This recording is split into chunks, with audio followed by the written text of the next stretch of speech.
If you're like me, and you can't possibly be because I'm a beautiful snowflake, you grew up reading Stephen King novels, watching Steven Spielberg movies, and following the will they or won't they of Mulder and Scully on X-Files.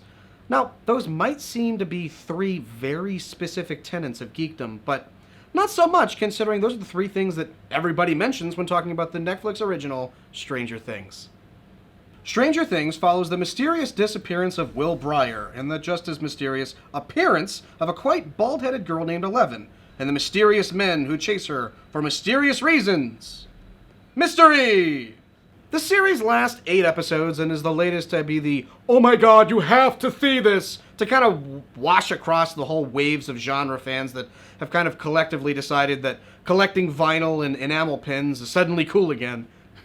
I know this because we can smell our own.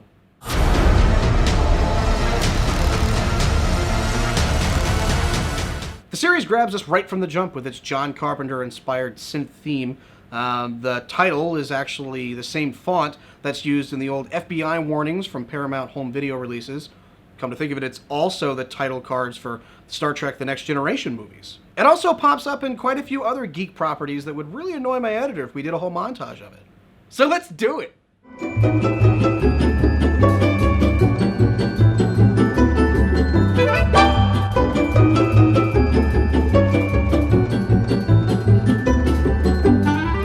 Nostalgia is the framework of this show. Set in 1983, period-specific posters, foods, music, and electronics permeate every scene to make you feel like you were watching something that would feel right at home next to E.T. or other Spielbergian classics of the then-modern late 70s and early 80s. Stranger Things may look like Spielberg, but it isn't.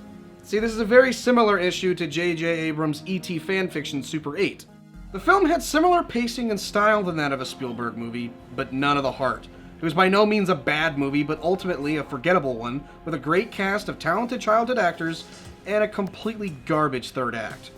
Stranger Things suffers the same fate. It looks like Spielberg and has a great set of kid actors, but ultimately, it's forgettable, and it kind of strays from the thing that makes the movie so great in the first place. The kids. Alright, so the spoilers start at this point, so don't get mad at me when I say shit that you should already know about. Who the fuck watches a review for a show they've never fucking watched before? I mean, okay, now I guess it kind of makes sense, but this isn't really a review, it's more of an analysis. Okay, so now the more that I think about it... So the child actors in the show are really the biggest treat for Stranger Things, and I was actually looking forward to spending time with them.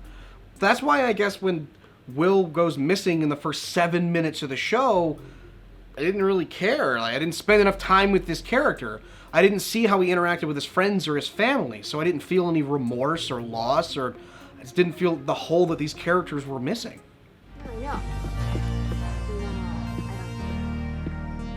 Yeah, he's cute. Or, no, I don't think so. Barb, Hey, not... Nancy. There's a slice left if you want it. Sausage and pepperoni. Hold on.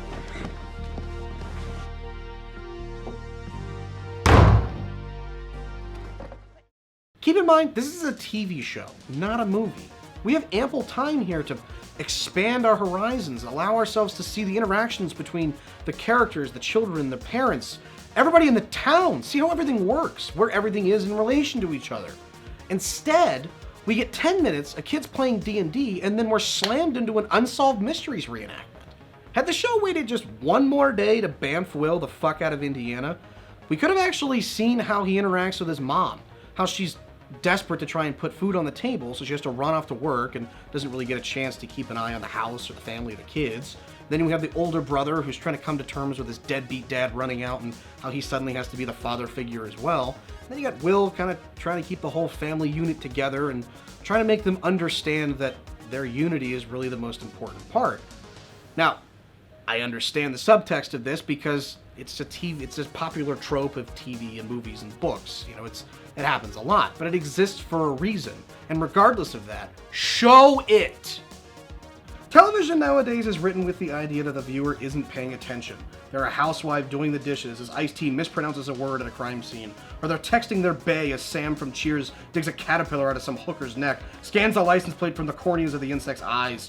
And while these scenarios are indeed possible, we have had television and film for a long fucking time. Seriously, film is over 100 years old. We've gotten pretty good at watching stories unfold before our eyes. We don't need shit spoon-fed to us. Even someone who hasn't taken a film class or written a single page of screenplay understands the ideas of foreshadowing or red herring. Never write down to an audience. We can sense it and we think it sucks. With writing, I always go back to the Joel Hodgson idea. Don't worry about who will get this. The right people will always get it. Stranger Things made me feel like I was being talked down to. In the scene where Chief Dead Daughter and Sad Lydia Dietz go to talk to that chick who was used in the experiment from that Jesse Eisenberg movie, the sister starts to explain to them the shocking truth about what actually happened to the missing baby. I don't think you guys understand. Terry miscarried in the 3rd trimester. She professes it was a miscarriage and that it was all bullshit because the acid-washed mother claimed that the kid was born with abilities like telepathy and telekinesis, going so far as to liken it to Stephen King. All the while, the scene is intercut with shots of Eleven doing the things the sister, in this case Eleven's aunt, was talking about. Born with abilities. Abilities. You read any Stephen King?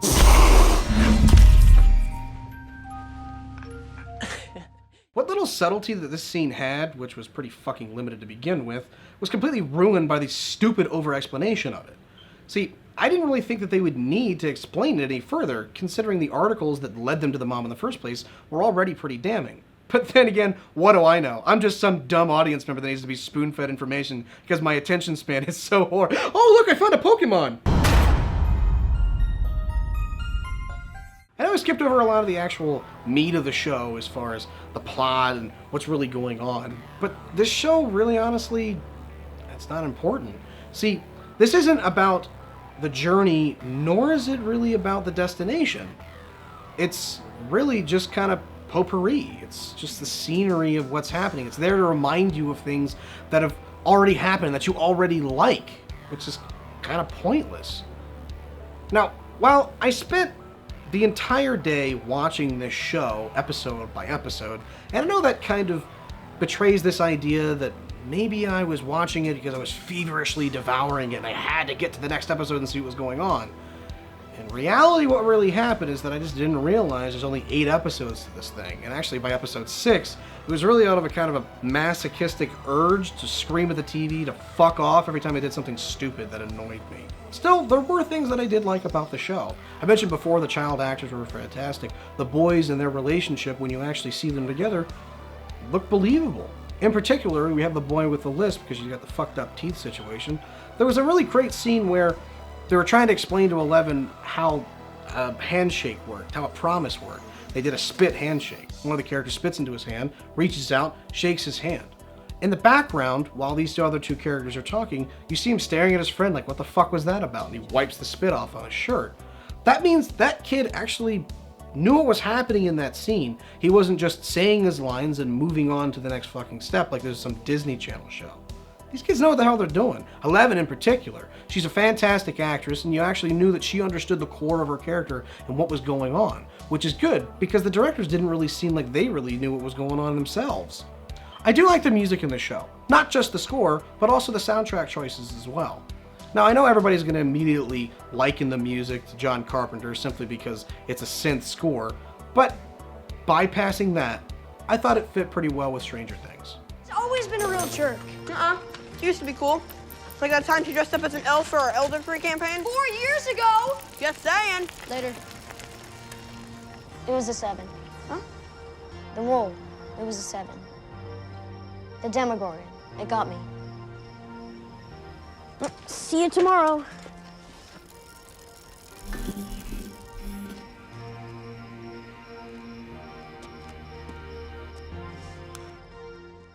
I do see a lot of praise for this show, and I gotta say, I don't really understand it.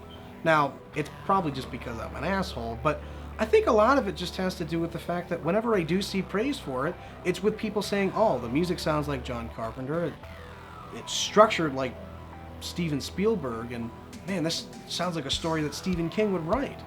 No one ever says, wow, this show's original. It has a story that I've never seen before. It has characters that I really want to be around. They just say, man, this is a lot like E.T. Hey, you like the X-Files? I bet you'd like this show. You know what? This music is pretty badass. It sounds a lot like that dude from Halloween. Now, those are great in their own right, but if something's just reminding you of things that you already like, just watch the things that you like. Don't watch a cheap imitation of it. The show is essentially just, at Thanksgiving dinner, your uncle telling you George Carlin jokes, half remembering them, telling you the place for your stuff bit, and completely leaving out the bit about going to the party on the other side of the island. See, the whole time that you're listening to him, you've got the record sitting right there next to you. You can go home, pop the record on, and enjoy it the way that it's intended by the master himself. But you're lazy. You don't want to do that. You just sit back, you let him do his bit, and you'll fill in the blanks yourself. I can't do that. I don't want to fill in the blanks. I want something to be told to me so I can escape. I don't want to do extra groundwork for these people. They are telling a story that they should care about, not a cheap imitation. I want to see their voice. I don't want to see something I've already seen before. I'm probably going to get some heat for this because I know there's a lot of fans of this show. But Stranger Things is not original enough to be memorable, nor is it faithful enough to be enjoyable. It's the Mr. Pibb of TV shows.